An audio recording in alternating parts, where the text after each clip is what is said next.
j'ai de quoi soigner des plaies superficielles.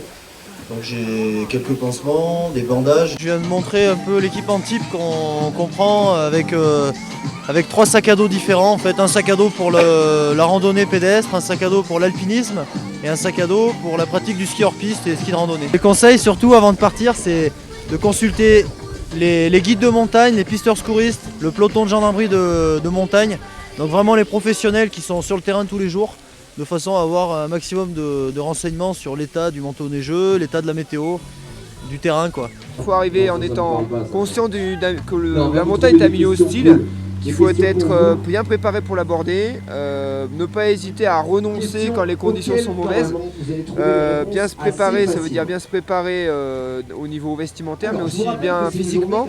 Voilà, une semaine en montagne, quand on n'a pas l'habitude de faire forcément une activité physique régulière, voilà, ça se prépare. Je pense que 3 semaines avant, bien préparé, remettre un petit peu les articulations en route. Tu as mal quand j'appuie ici.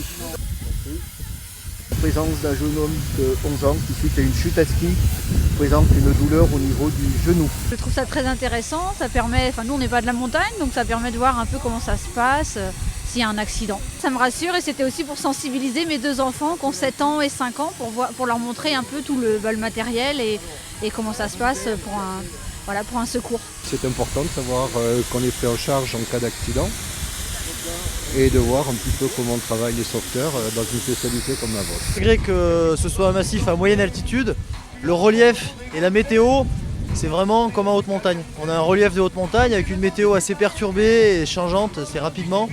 Donc on peut avoir des conditions avalancheuses, des conditions de neige glacée avec des risques de dévisser sur des pentes. Donc vraiment les mêmes dangers qu'en haute montagne.